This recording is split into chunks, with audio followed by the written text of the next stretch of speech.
Magandang araw po sa ating lahat. Welcome po sa Daily Word at salamat po sa lahat ng nakikinig at nanonood at napadaan lang sa ating channel na ito. Nawa po'y magdala ng pagpapala sa iyo at sa iyong pamilya. Kung hindi ka pa naka-subscribe, just subscribe, like, comment, at share mo na rin sa mga kaibigan mo no, para magdala rin ito ng blessing sa kanila. Tayo po ay mag-aral at magnilay-nilay ng salita po ng Panginoon.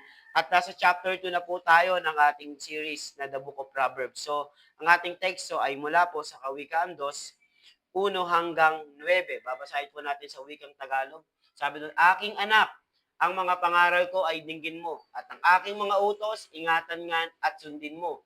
Ang pakinig mo ay ibaling sa wastong karunungan, at ito ay isipin ng iyong maunawaan. Pagsikapan mong hanapin ang tunay na kaalaman, pang-unaway pilitin mo makita at masumpungan. Kung ito ay parang pilak na iyong hahanapin, tulad ga ng ginto na iyong miminahin, malalaman mo kung ano ang kahulugan ng paggalang at pagsunod kay Yahweh at matatamo ang kaalaman tungkol sa Diyos. Sapagkat si Yahweh ang nagkakaloob ng karunungan, sa bibig niya ang kaalaman at unaway bumubukal. Bibigyan niya ng unawang matuwid ang pamumuhay at ang taong matapat ay ang kanyang iingatan. Binabantayan niya ang daan ng karunungan at lakad ng lingkod niya ay kanyang sinusubaybayan. Kaya nga iyong maunawaan ang katuwiran at karunungan at iyong susundan ang landas ng kabutihan. So babasahin ko po sa wikang Ingles sa NIV translation. Sabi ng, my son, if you accept my words and store up my commands within you, turn your ear to wisdom and applying to your hearts the understanding. Verse 3, indeed, you call out for insight and cry aloud for understanding. If you look for it as for silver, search for it for hidden treasure, then you'll understand the fear of the Lord, then you find knowledge. For the Lord gives wisdom, His mouth comes from understanding. He holds success. No, sabi na, He holds success. He is a shield to those who walk in blameless, for regard the course of just, and protect the way of His faithful ones. He is able to understand what is right and just and fair, every good fact. So may kita po natin doon, no, na sinasabi po may kita po natin din na sinasabi po ni Solomon, yung pakikinig sa anak. No? Kailangan makinig yung mga anak. No? My son. No? It's about moral benefits. Moral benefits of wisdom, or walking wisdom. So, unang-una, number 1, ano po yung pwede makuha po natin? Number 1, sabi doon, di ba, if you accept my words and store up my commands within you. Ulitin ko pa, if you accept my words and store up my commands within you. Tignan niyo po sa Bible niyo sa NIV, makikita niyo po yan. Or sa Tagalog, makikita niyo po. If you accept my words, store up my commands within you. So, yung opening line pa lang, makikita natin dyan na the importance of not just hearing God's words, but accepting and internalizing it. Sabihin, importante yung pakikinig ng Word of God at importante din, napaka-importante rin yung tatanggapin natin. Kasi pwede nang makinig, pwede nating pakinggan pero hindi natin may mga bagay na pwede nating pakinggan pero hindi natin tatanggapin. Pero sinabi dito ni Solomon, if you hear the word of mine, sabi niya, accept it and internalizing. Diba? Kailangan natin talaga internalize, i-apply yung mga salita po ng Panginoon. At sabi niya, store up in suggest that we should treasure God's command. Means, you must treasure God's command. Ibig sabihin, talagang papakalagahan mo yung salita po ng Panginoon. Iti-treasure mo yung salita po ng Panginoon. In ancient times, no, naalala ko ng ancient times, no, pagka nagtatago ka ng treasure, magbubungkal sila sa malalim, no? Malalim na lupa para ibaon yung mga treasure nila. No, at nalalagyan lang nila yun ng palatandaan para makita. No? Kasi mahirap hanapin pag nasa lupa. Eh. So, sinasabi dito, ganun, no? Ganun din. No, kailangan natin i-treasure yung salita po ng Panginoon, no? Na habang tumatagal, sabi nga, the word of God is like a seed that grows. No, talagang lumalago yan sa buhay po natin.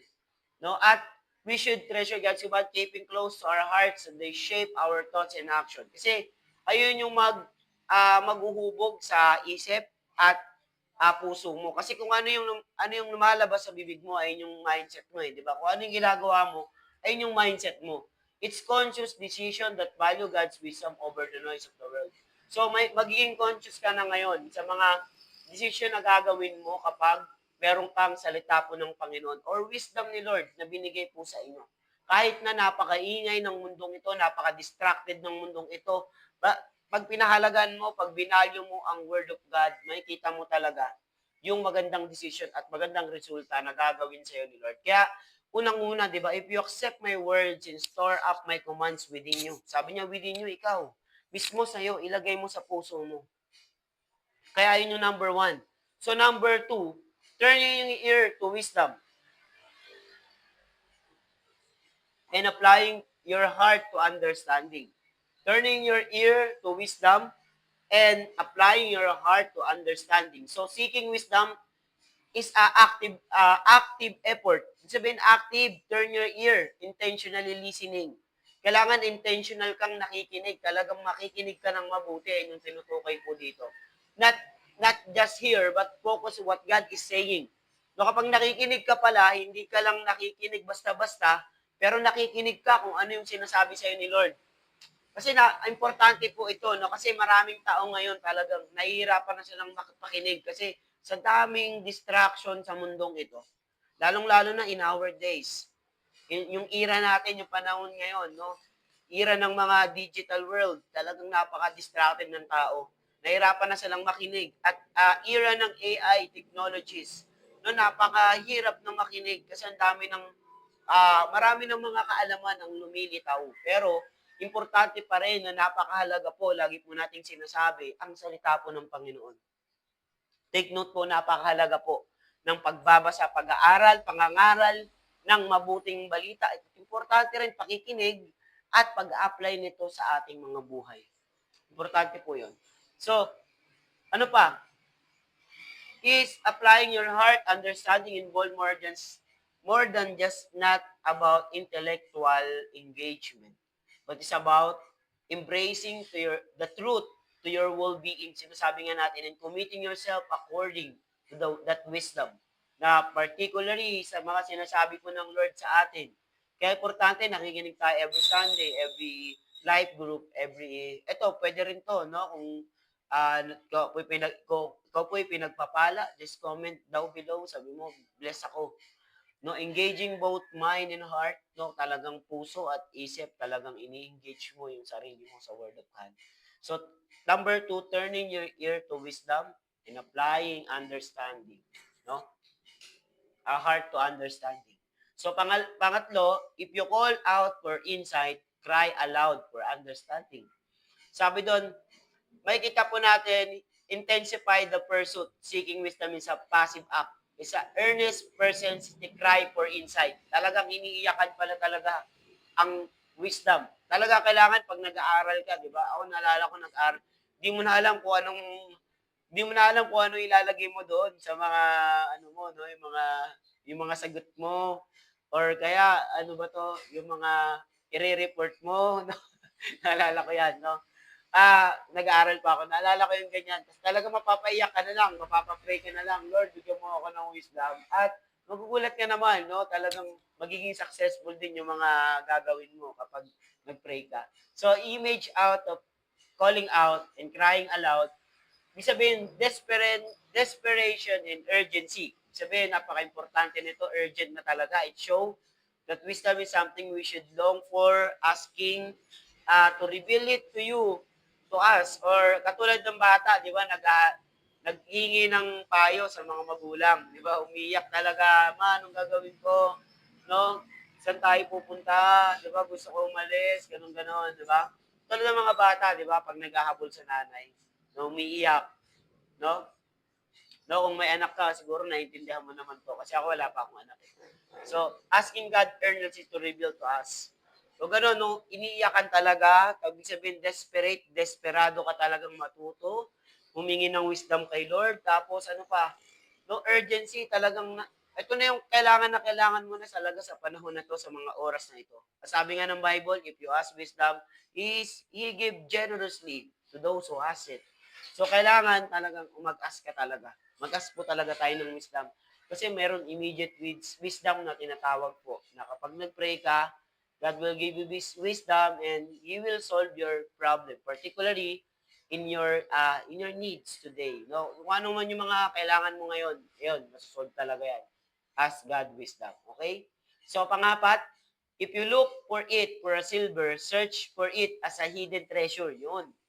Wisdom is compared to silver at hidden treasure, which is precious, hard to find. Mahirap hanapin nung panahon na yan, yung silver at treasure. No? At this comparison reveal that the great value of wisdom is more valuable than material wealth. Sabi niya, pinapahalagahan niyan yung wisdom at silver.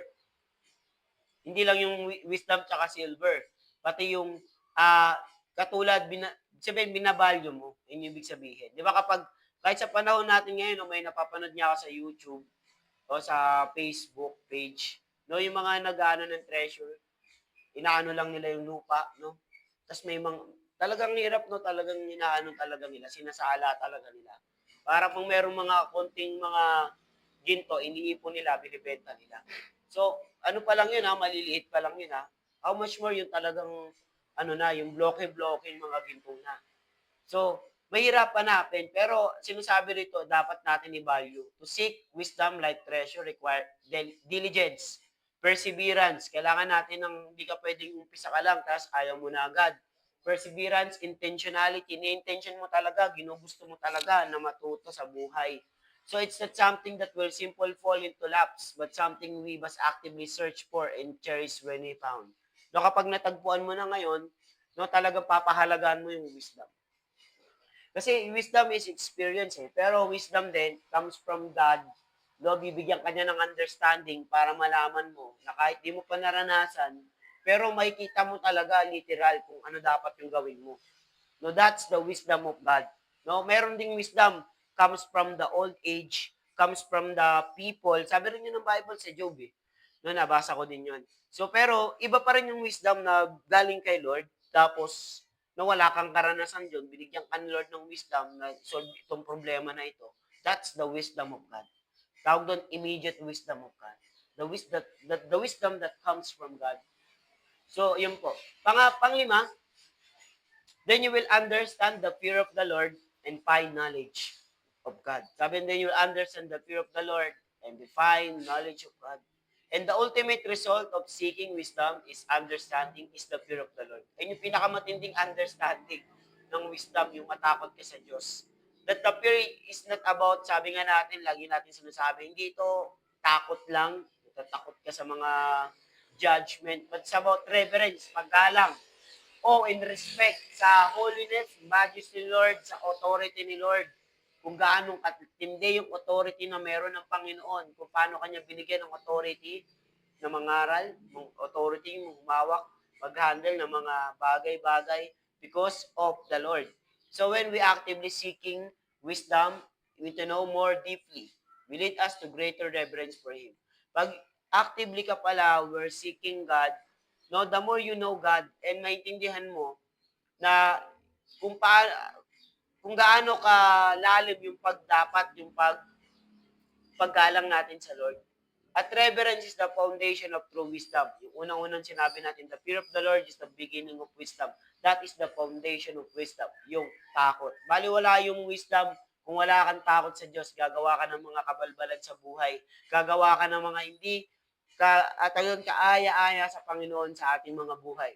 To enable us to align our lives with God's will.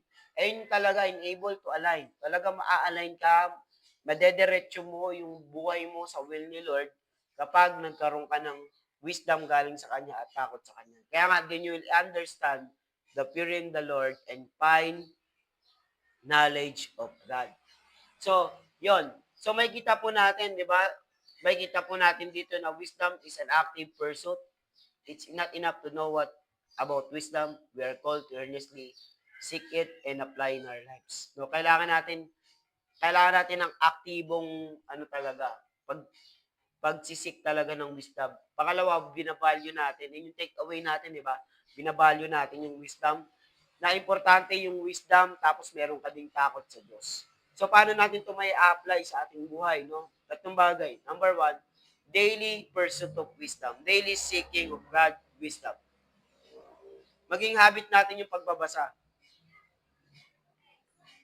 yung pagre-reflect, pag regularly, katulad nga ng ginagawa po natin ngayon, yung nagre-reflect po tayo, nagninilay-nilay tayo, nagbubulay-bulay tayo sa salita ng Diyos, at pananalangin po ng insight at understanding. At the Holy Spirit will guide you in applying the truth. And when the Holy Spirit illuminate the Word of God, no, He help you enable, no, to apply what the words of God, no. Ayan po, daily pursuit of wisdom of God. Importante po yan, no, na may malaman po natin ang importansya po ng wisdom ni God. So, binabalyo natin, pangalawa, value wisdom above all else. Binabalyo natin yung wisdom. Elaborate your priority. Do you pursue wisdom with same intensity as you with material wealth or success? Binabalyo mo po ba ang wisdom katulad ng ah, gaano ka-intensify, ka-desidido makuha yung material worth o material wealth mo or yung success mo? 'Di ba gano'n ka din ba maghanap ng wisdom? O mas matindi yung paghahanap mo ng material wealth o success kaysa sa wisdom ni Lord? Kasi sabi nga 'no, kung gusto mo talagang yumaman, wisdom din 'yun, eh, 'di ba? Wisdom din 'yun ng Lord, eh. Bibigyan ka rin niya ng wisdom, eh. Para yung yaman, yung wealth na galing sa kanya, hindi agad maubos. Kasi kapag walang wisdom ang tao, yung success, baka bilangan lang natin ng buwan, tapos na agad yung success na yan. No? Pero yung wisdom, meron kang wisdom galing kay Lord, tapos talaga yung success mag stay kasi it will sustain the wisdom. Yung mag-sustain sa iyo, yung wisdom ni Lord, eh, yung sa success na meron ka ngayon. Kaya importante, no, yung kahalagahan ng pagbabalyo above all else. Importante, wisdom muna. Then, wealth, prosperity, and success follows. Pangalawa, cultivate reverence for God. Importante rin yung kinocultivate natin ah, yung ating takot sa Lord. No? Nag-spend tayo ng time na mayroong takot sa Lord. Nananalangin ka ba? Nagpipray pa tayo pa? O hindi na. We worship Him not just for what He has done. No? Kung ano, mag-worship tayo kung hindi dahil kung ano lang yung ginawa niya sa iyo. Binigyan ka niya ng material wealth, binigyan ka niya ng success, pinagaling ka niya, ano pa, binigyan ka niya ng magandang trabaho, binigyan ka ng magandang simula, binigyan ka ng financial breakthrough, ano pa, kung ano-ano pa. Pero, who God is. No? Kung sino si Lord. Na hindi lang yung kung ano yung ginawa ni Lord, pero sasambahin mo siya dahil kung sino siya. Dahil siya ay tapat, banal, na justice, ano pa, siya ay mapagmahal na Diyos, tapat, ano pa, giver God, diba? Holy God, dami, no? Yung marami pang character si Lord. Merciful God, at marami pa. Let the reverence shape our decision and attitude in action. Hayaan natin yung takot natin ang maghubog sa ating mga desisyon at ugali at lahat ng mga action na gagawin natin ay patungkol kay Lord. So, importante po unang-una, at ayun, number one, if you accept my words, store up your commands within you. Number two, turning ear to wisdom and applying to your heart. Number three, call out for insight and cry out for understanding. Pangapat, if you look as it silver, search for it as hidden treasure. Panglima, then you'll understand the fear of the Lord and find knowledge of God. So tayo po ay mananalangin. Panginoon, naming nasa langit, salamat po, Ama, sa ginagawa mo po sa buhay namin. Lord, I pray, Lord God, bigyan mo po kami ng urgency, Lord, seeking heart to turn our ears to your wisdom in our heart to understanding, Lord. I pray, Lord God, sa mga humingi po ng wisdom na galing po sa inyo, dalangin ko po, ipagkaloob mo po ang wisdom na galing po sa inyo. Patawarin mo po kami na minsan na hindi po kami, Panginoon, humihingi ng wisdom, no wisdom lang namin, or common sense lang namin ang umiiral minsan. Patawarin mo po kami. Ngayon po, Panginoon, bigyan mo po kami ng puso, Panginoon, na mahalin ang salita mo, makinig ng salita mo, magpabago sa salita mo, na siyang magpapaganda ng aming buhay, ng aming finances, Lord, ng aming character, ng aming isipan, ng aming buhay, Panginoon. Salamat po, magdala po nawang iyong salita, Panginoon, ng pagpapala sa amin at sa buong pamilya namin at sa mga ministry na hinahawakan namin, sa business na hinahawakan namin, sa mga estudyante po na nakikinig, Panginoon. Lord, dalangin po namin, bigyan mo po kami ng wisdom na galing po sa inyo, Panginoon. Marami pong salamat at naniniwala po kami, lahat po ng may sakit, papagalingin nyo, lahat po ng nanalangin sa inyo, Lord, sasagutin mo po. Sa lahat po, Panginoon, ng mga bagay, Panginoon, na pinapanalangin namin according to your will, sasagutin mo. At dalangin po namin, O God, Lord, sa lahat po ng nangangailangan ng trabaho, bibigyan mo ng trabaho, ng financial breakthrough, bibigyan mo ng trabaho. Sa lahat po ng mga nahihirapan ngayon, Lord, bibigyan mo po sila ng solusyon sa mga pagsubok na pinagdadaanan po nila. Sa lahat po na nangangailangan ng guidance, bibigyan mo po sila ng guidance, Panginoon. Sa lahat, Panginoon, ng mga depressed, pagagaanin mo ang kanilang buhay, aalisin mo po sila sa depression, Panginoon. Maraming pong salamat. Ang dalangin din po namin, itong programang ito hindi lang umabot sa Pilipinas, kundi sa buong mundo. Maraming pong salamat. In Jesus' name, amen and amen and amen. God bless everyone at maraming pong salamat. No, support us through like and comment to our page at sa ating YouTube channel. Subscribe kayo para po mas lalong kumalat pong magandang balita. At palagi po nating tatandaan na mahal tayo ng ating Panginoon. God bless everyone.